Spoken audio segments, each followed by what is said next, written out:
নমস্কার, village cooking by Munmun রান্নার চ্যানেলে সকলকে স্বাগত জানাচ্ছি। আশা করছি সকলেই ভালো আছেন আর আমিও ভালো আছি। আজকে আমি আপনাদের সাথে কাজু বাদাম, খেজুর, কিশমিশ দিয়ে টমেটোর চাটনি শেয়ার করব।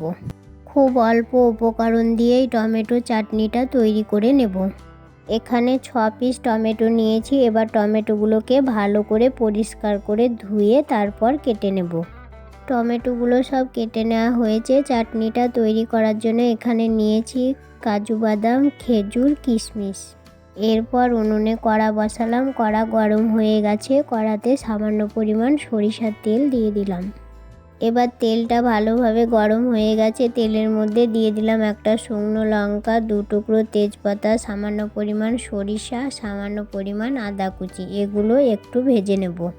এগুলো ভাজা হয়ে গেছে। তারপর দিয়ে দিলাম সামান্য পরিমাণ পাঁচফোড়নগুলো সামান্য একটু ভেজে নেব, বেশি ভাজলে তেতো হয়ে যাবে। এবার এগুলো সব ভালো করে ভাজা হয়ে গেছে। এর মধ্যে দিয়ে দিচ্ছি কেটে রাখা টমেটোগুলো ভালো করে নাড়াচাড়া করে মিশিয়ে নেওয়ার পর এর মধ্যে দিয়ে দিচ্ছি সামান্য পরিমাণ লবণ আর সামান্য পরিমাণ হলুদ গুঁড়ো।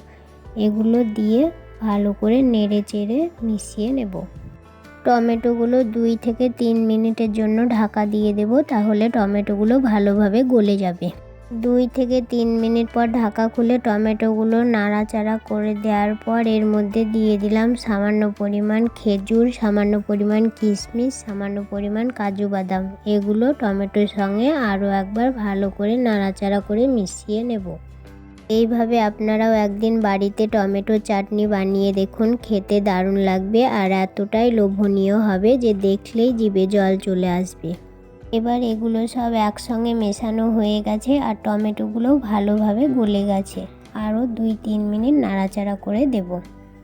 বন্ধুরা, তোমাদের কাছে একটাই অনুরোধ, ভিডিওটি তোমরা অবশ্যই সম্পূর্ণ দেখবে। আর ভিডিওটি যদি ভালো লেগে থাকে তাহলে একটা সাবস্ক্রাইব করে লাইক করে দিও। এবার টমেটোগুলো সব গলে গেছে। এর মধ্যে দিয়ে দিচ্ছি কাচের বাটির 1 বাটি চিনিটা ভালো করে টমেটোর সঙ্গে মিশিয়ে নেব। চিনি দেবার আগে টমেটোগুলোর মধ্যে জল দেবেন না, তাহলে কালারটা খুব সুন্দর হবে।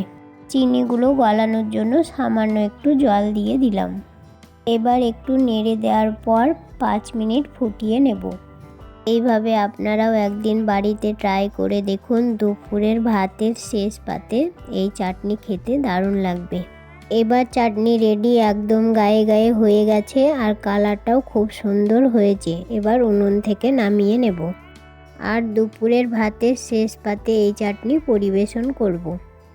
আজকের মতো এখানেই শেষ করলাম। সবাই ভালো থাকবেন, সুস্থ থাকবেন আর আমার সঙ্গে থাকার জন্য ধন্যবাদ।